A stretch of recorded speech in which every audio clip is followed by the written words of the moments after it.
This is Robin's Arts and Crafts. This next project is a mixed media project using Jane Davenport's beautiful Inkredible inks, and I know you're really going to love it.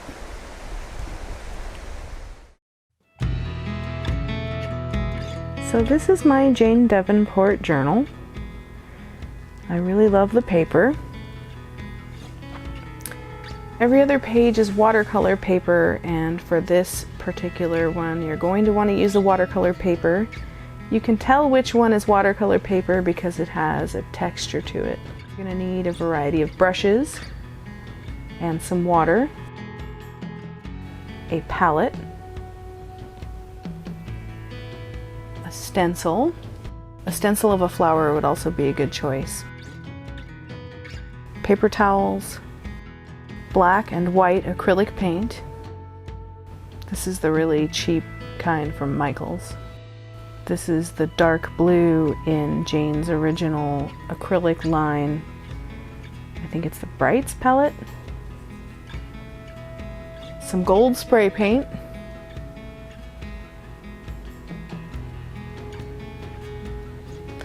This is her Inkredible ink, and you're just going to want to use the colors that make you happy.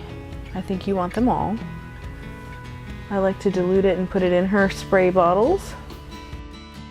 This is her Brights watercolor palette.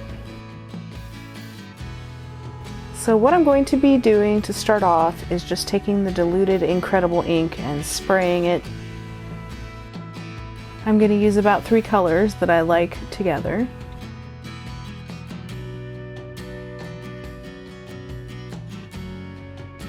I'm not worrying about how this part comes out because it's really just an underlayer painting. So don't get hung up on this, it doesn't matter. I'm just trying to get most of the page covered up with some color just so that I don't have to work as hard when I'm using the watercolor to get it down. So now I'm just going to go in with an assortment of watercolor and basically just doodle. You don't want to get attached to this part, like I said. You're just sort of playing around with paint and having fun and watching it blend together. Pretty much all these colors are going to coordinate really well together, so you don't really need to worry too much. Just intuitively pick some colors that you like. So I'm just going to continue making shapes and marks until I get the whole page pretty solidly filled up.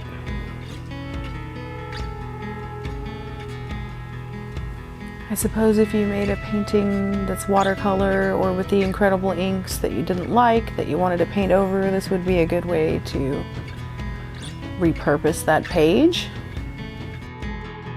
It's also a really good time to experiment with things that you haven't tried yet because you're not worrying about it. So if there's some technique that you're wanting to try out, it'd be a good way to just practice it and not worry about how it comes out.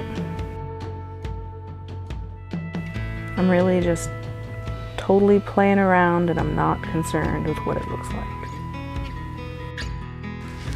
So you're probably going to notice, if you were paying attention, by the way, that when I start the next layer of the painting later, that it's a different painting because the first part that I painted, I don't know what happened to that. We've had a lot of trouble with the filming of this particular lesson. It's been kind of interesting, so I just had to refilm the beginning so that you get the idea.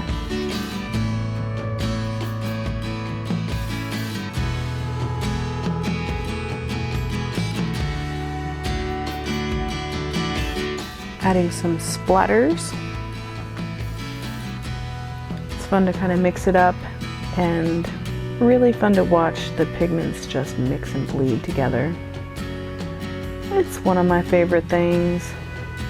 So here I'm going in with a little bit of the ink directly and dotting it across the top so I get some real intense pigment, running a little thin line across the top and adding some water to it with a paintbrush with the hopes of getting some drips, scraping the water against the top of the paper, trying to get it to concentrate some areas so it will drip down. A little bit more splatters. You could also spray it with a spray bottle of water.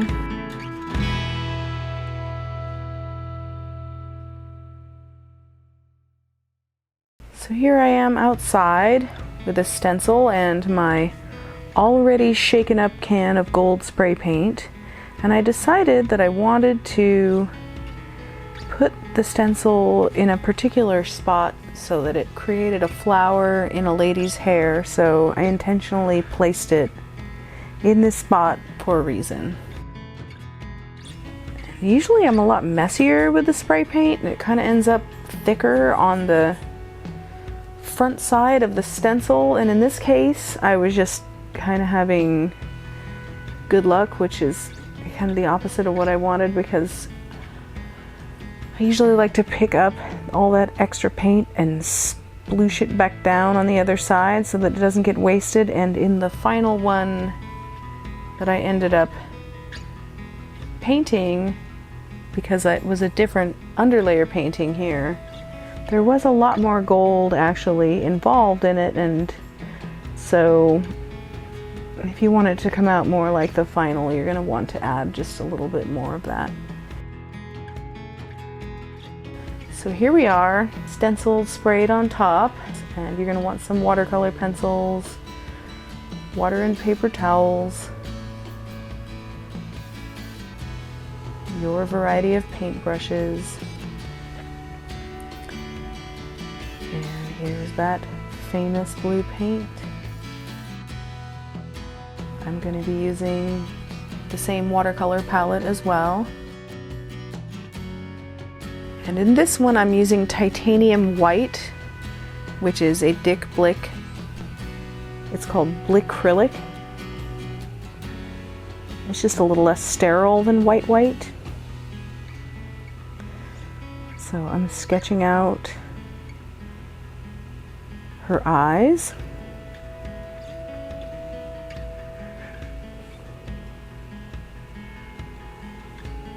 You can see where I sketched out her nose. It's going to be really hard to see, I'm sorry, because it's just such a wild mess under all this that it's pretty tricky seeing what's going on.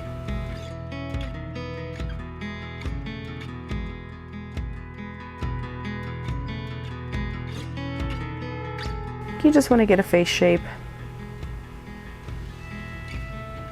and let it be somewhat simplified.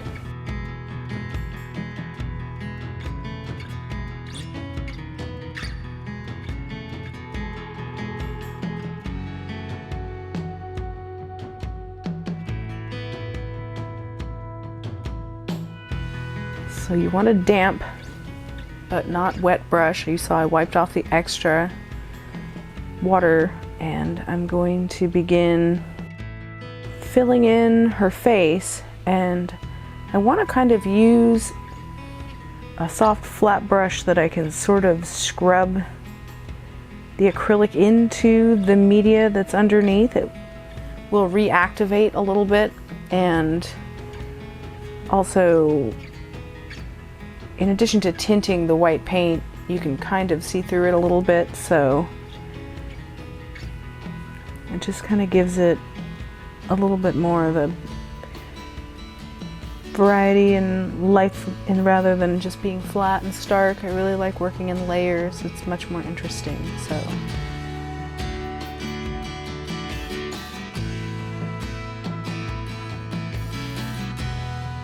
it might be a little confusing until I get it mapped out, but this is the forehead. You really want to kind of scrub the paint around to get the colors underneath to mix in a little bit with the white. So I will be just repeating this process until I get the whole basic part of the face filled in.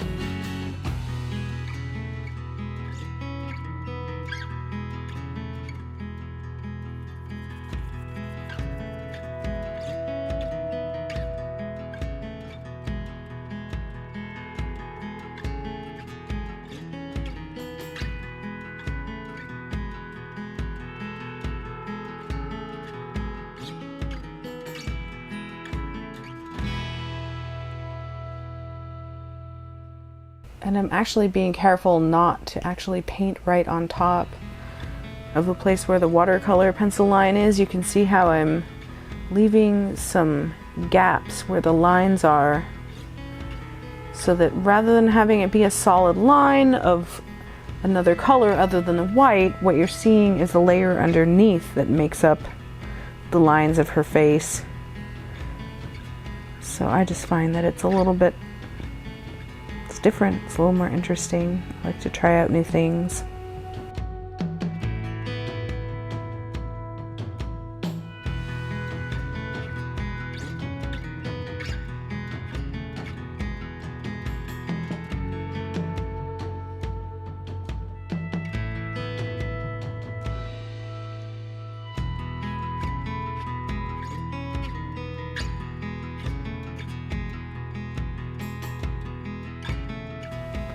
So I was using a small flat brush, and when you're getting into the closer, tighter spots, you might want to switch to a smaller size. When you're using something to cover the larger areas, you want a wider brush. Here I think I switched to a pointy brush just because I found it was just a little easier to fill in the nose area.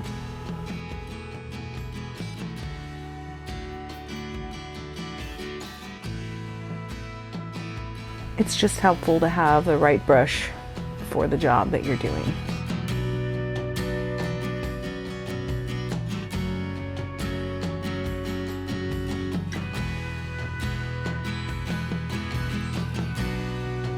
So it's kind of starting to come together. You can see there's a face, and here I'm using a much smaller brush to get into those tight little spots that are hard to reach accurately.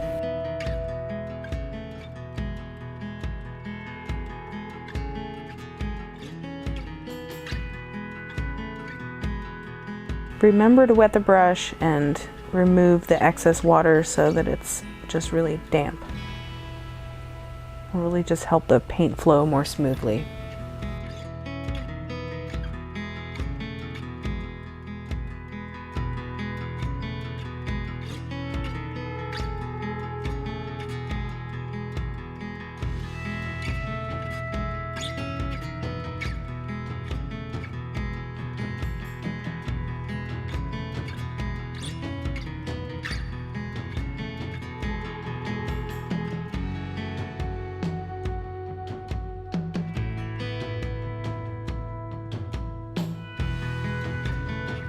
So I'm going to be flushing out her neck. Same principle as the face. Remember to scrub the paint around to reactivate what's underneath.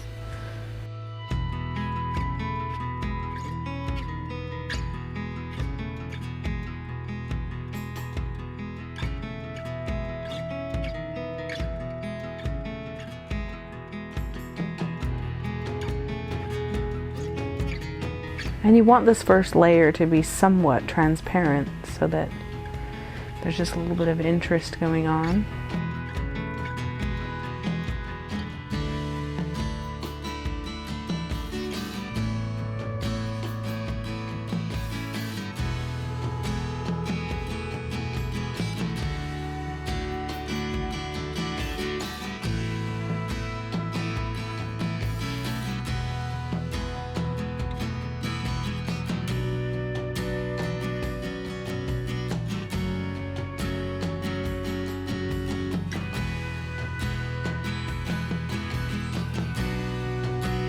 And adding white to the whites of her eyes.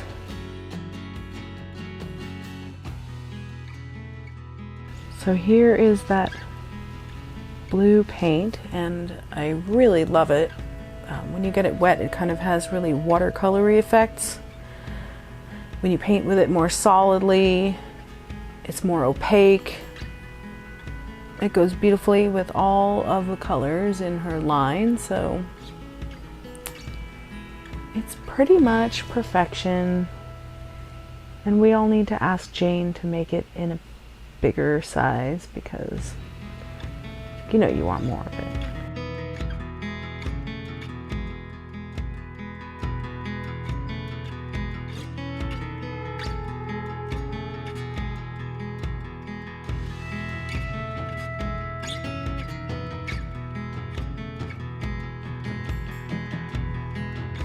So I'm filling in the iris of her eyes, and when I have the paint sort of diluted like this with water, it makes it more translucent and you can see the gold spray paint more clearly through it, and it kind of resists paint a little bit just because the texture of it is,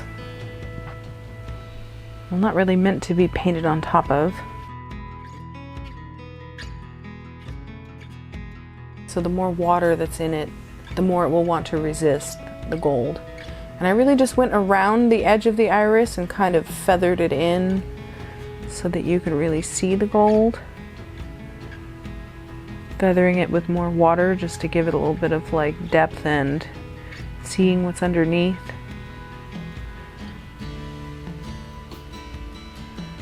And the same for the other eye.